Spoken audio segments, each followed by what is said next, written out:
ಮಿಥುನ ರಾಶಿ ಮೇ 2026 ಲಾಭದ ಸುರಿಮಳೆಯೋ ಅಥವಾ ಖರ್ಚಿನ ಹೊರೆಯೋ. ವೃತ್ತಿ ಮತ್ತು ಉದ್ಯೋಗ. ಈ ತಿಂಗಳು ನಿಮ್ಮ ಸಂವಹನ ಕಲೆ ಅತ್ಯುತ್ತಮವಾಗಿರುತ್ತದೆ. ಇದು ಕೆಲಸದ ಸ್ಥಳದಲ್ಲಿ ನಿಮಗೆ ದೊಡ್ಡ ಯಶಸ್ಸನ್ನು ತಂದುಕೊಡಲಿದೆ. ವ್ಯಾಪಾರಸ್ಥರಿಗೆ ಹೊಸ ಹೊಸ ಐಡಿಯಾಗಳು ಹೊಳೆಯಲಿವೆ. ಅದನ್ನು ಕಾರ್ಯರೂಪಕ್ಕೆ ತರಲು ಇದು ಸಕಾಲ. ಬಹುಕಾಲದಿಂದ ನಿರೀಕ್ಷಿಸುತ್ತಿದ್ದ ವರ್ಗಾವಣೆ ಅಥವಾ ಹೊಸ ಕೆಲಸದ ಆಫರ್ ಈ ತಿಂಗಳು ನಿಮ್ಮ ಕೈ ಸೇರಬಹುದು. ಆರ್ಥಿಕ ಸ್ಥಿತಿ. ಧನಲಾಭಕ್ಕೆ ಅನೇಕ ಅವಕಾಶಗಳು ಸಿಗಲಿವೆ. ಆದರೂ ತಿಂಗಳ ಆರಂಭದಲ್ಲಿ ರಾಹು ಮತ್ತು ಮಂಗಳನ ಪ್ರಭಾವದಿಂದ ಅನಿರೀಕ್ಷಿತ ಖರ್ಚುಗಳು ಎದುರಾಗಬಹುದು. ಹೂಡಿಕೆ ಮಾಡುವಾಗ ಎಚ್ಚರಿಕೆ ಇರಲಿ. ವಿಶೇಷವಾಗಿ ಷೇರು ಮಾರುಕಟ್ಟೆಯಲ್ಲಿ ಹಣ ಹಾಕುವ ಮುನ್ನ ಸರಿಯಾಗಿ ಯೋಚಿಸಿ. ಭೂಮಿ ಅಥವಾ ಆಸ್ತಿ ಮಾರಾಟದಿಂದ ಉತ್ತಮ ಲಾಭ ಪಡೆಯುವ ಸಾಧ್ಯತೆ ಇದೆ.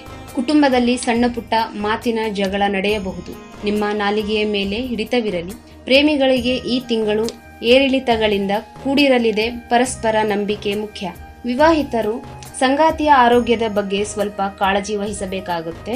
ಮನೆಗೆ ಹೊಸ ಅತಿಥಿಗಳ ಆಗಮನ ಅಥವಾ ಮಂಗಳ ಕಾರ್ಯಗಳ ಚರ್ಚೆ ನಡೆಯಲಿದೆ. ಆರೋಗ್ಯ. ಈ ತಿಂಗಳು ನೀವು ಮಾನಸಿಕ ಚಂಚಲತೆಯನ್ನು ಅನುಭವಿಸಬಹುದು. ಯೋಗ ಮತ್ತು ಪ್ರಾಣಾಯಾಮ ಮಾಡುವುದು ಅವಶ್ಯಕ. ನರಗಳಿಗೆ ಸಂಬಂಧಿಸಿದ ಸಮಸ್ಯೆ ಅಥವಾ ನಿದ್ರಾಹೀನತೆ ಕಾಣಿಸಿಕೊಳ್ಳಬಹುದು. ಆಹಾರದಲ್ಲಿ ಪೌಷ್ಟಿಕಾಂಶಗಳಿರಲಿ. ಮೇ ತಿಂಗಳ ವಿಶೇಷ ಪರಿಹಾರಗಳು. ಬುಧವಾರ ದಿನ ಹಸಿರು ಬಣ್ಣದ ಬಟ್ಟೆ ಧರಿಸಿ ಅಥವಾ ಹಸಿರು ಬೇಳೆಯನ್ನು ದಾನ ಮಾಡಿ. ವಿಷ್ಣು ಸಹಸ್ರನಾಮ ಪಠಿಸುವುದು ಅಥವಾ ಕೇಳುವುದು ನಿಮಗೆ ಮಾನಸಿಕ ಶಾಂತಿ ನೀಡುತ್ತೆ.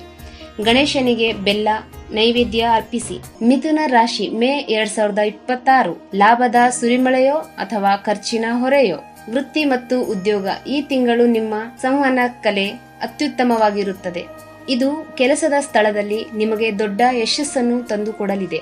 ವ್ಯಾಪಾರಸ್ಥರಿಗೆ ಹೊಸ ಹೊಸ ಐಡಿಯಾಗಳು ಹೊಳೆಯಲಿವೆ. ಅದನ್ನು ಕಾರ್ಯರೂಪಕ್ಕೆ ತರಲು ಇದು ಸಕಾಲ. ಬಹುಕಾಲದಿಂದ ನಿರೀಕ್ಷಿಸುತ್ತಿದ್ದ ವರ್ಗಾವಣೆ ಅಥವಾ ಹೊಸ ಕೆಲಸದ ಆಫರ್ ಈ ತಿಂಗಳು ನಿಮ್ಮ ಕೈ ಸೇರಬಹುದು. ಆರ್ಥಿಕ ಸ್ಥಿತಿ. ಧನಲಾಭಕ್ಕೆ ಅನೇಕ ಅವಕಾಶಗಳು ಸಿಗಲಿವೆ.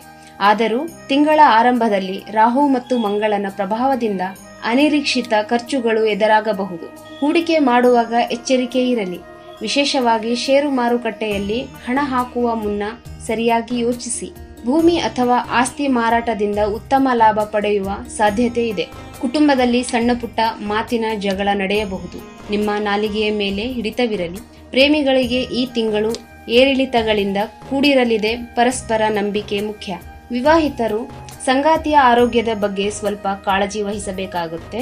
ಮನೆಗೆ ಹೊಸ ಅತಿಥಿಗಳ ಆಗಮನ ಅಥವಾ ಮಂಗಳ ಕಾರ್ಯಗಳ ಚರ್ಚೆ ನಡೆಯಲಿದೆ. ಆರೋಗ್ಯ. ಈ ತಿಂಗಳು ನೀವು ಮಾನಸಿಕ ಚಂಚಲತೆಯನ್ನು ಅನುಭವಿಸಬಹುದು. ಯೋಗ ಮತ್ತು ಪ್ರಾಣಾಯಾಮ ಮಾಡುವುದು ಅವಶ್ಯಕ. ನರಗಳಿಗೆ ಸಂಬಂಧಿಸಿದ ಸಮಸ್ಯೆ ಅಥವಾ ನಿದ್ರಾಹೀನತೆ ಕಾಣಿಸಿಕೊಳ್ಳಬಹುದು. ಆಹಾರದಲ್ಲಿ ಪೌಷ್ಟಿಕಾಂಶಗಳಿರಲಿ. ಮೇ ತಿಂಗಳ ವಿಶೇಷ ಪರಿಹಾರಗಳು. ಬುಧವಾರ ದಿನ ಹಸಿರು ಬಣ್ಣದ ಬಟ್ಟೆ ಧರಿಸಿ ಅಥವಾ ಹಸಿರು ಬೇಳೆಯನ್ನು ದಾನ ಮಾಡಿ. ವಿಷ್ಣು ಸಹಸ್ರನಾಮ ಪಠಿಸುವುದು ಅಥವಾ ಕೇಳುವುದು ನಿಮಗೆ ಮಾನಸಿಕ ಶಾಂತಿ ನೀಡುತ್ತೆ. ಗಣೇಶನಿಗೆ ಬೆಲ್ಲ ನೈವೇದ್ಯ ಅರ್ಪಿಸಿ.